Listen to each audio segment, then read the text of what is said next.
My name's James Wormsley and I'm the Revealing Histories in Conversation with coordinator, and basically during the summer we've been going out, attending festivals and events, taking objects from the Revealing Histories collection which relate to the slave trade, and we've been using that to provoke responses from people and get their opinions and views about the slave trade, and hopefully to bring them into the museum. And basically we've just been offering today object handling and an opportunity for members of the public just to handle some of the Revealing Histories objects. I think the most important one for Manchester is cotton. Obviously Manchester is Cottonopolis, and I think a lot of people in Manchester would connect the economy of Manchester with cotton, but I don't think they make the leap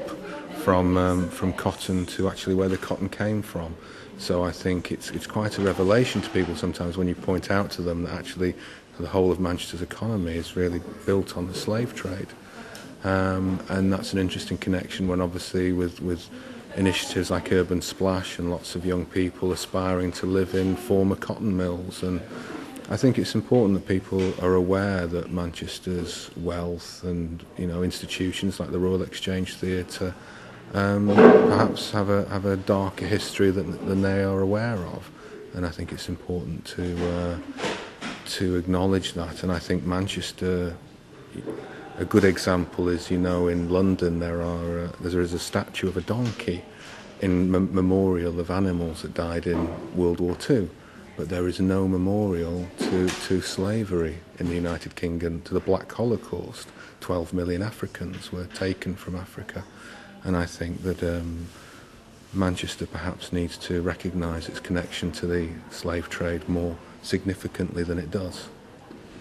So what role do you see the Revealing Histories exhibition fulfilling in that respect? I think it needs to inform people about their relationship with the slave trade. I think what people think is a very detached relationship is perhaps a more immediate relationship, and I think if we can get people's reaction to that, then it will affect the way that these objects are interpreted in the future, and hopefully the way that the slave trade is. Because it is a provocative issue. It was supported by the monarchy, it was supported by the Church of England. So, and obviously the government would much rather celebrate abolition than address 300 years of the slave trade. So I hope Revealing Histories will present a more balanced account of the whole subject. What would you say to somebody who says, well, you're showing me cotton, well, Manchester doesn't have anything to do with cotton anymore. That's all in the past. Let's draw a line under it and move on to. What would you say to that? I'd say look at what Britain is doing in Iraq and Afghanistan. We are neo-colonialists. We are still going to countries where we don't belong for economic gain.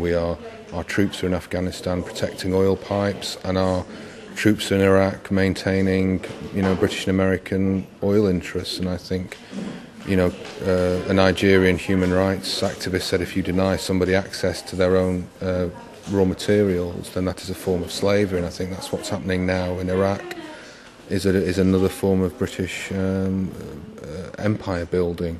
So I think the Revealing Histories project has a direct link to the current social and political situation.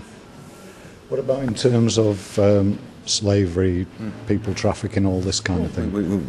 Recently there was a sauna busted in North Manchester that had young women who were there against their will from Eastern Europe.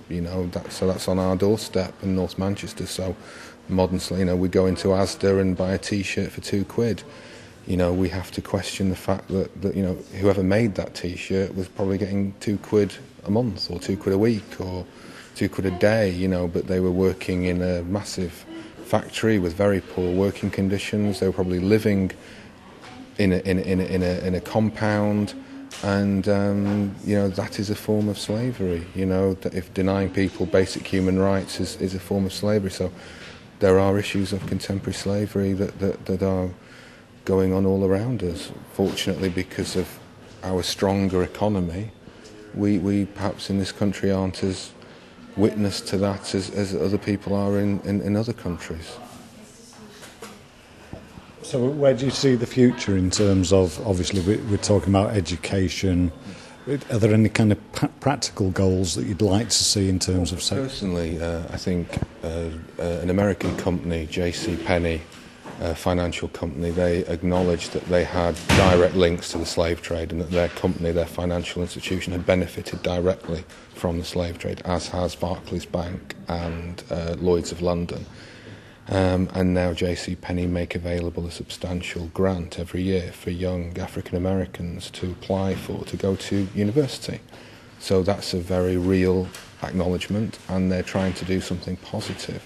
And I think it would be great if other such initiatives were developed in this country. But of course, this country isn't very good at saying sorry.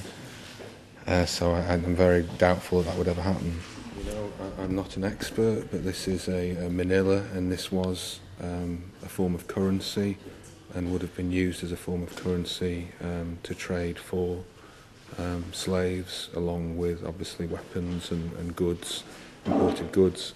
I think these objects are really just to look at they're symbolic of the relationship between the slave trade and trade, and again the economic benefits of the slave trade to this country. Sugar, ivory, tobacco. This is a tobacco tin. And again, it's unfortunate that we don't have more examples of African culture. I think this is very important. The effects of African enslavement were deep and long-lasting, and its legacies can be seen and felt in the countries and societies across the continent today. The objects are just a tool to talk about the subject. For me, you know, other people might not see it that way, but for me, they're a tool, and I think people are grateful. I think people are grateful that we are using the sort of language that we are using, that we are acknowledging the barbarity of the slave trade, that we're not embarrassed about it. You know, we are addressing the barbarity of the slave trade, and I think people are pleased that we are acknowledging what has happened, because I think if we can address it, and perhaps if we can do something in terms of education, if we can do anything positive, then people welcome that. But I think it's just the fact that Manchester Museum, I think it's important to people that an institution like Manchester Museum is recognising the barbarity and the injustice of the slave trade, and it's here for people. You know, we're not covering it up or hiding. You know, we're using appropriate language. We're using appropriate language to discuss an act of barbarity.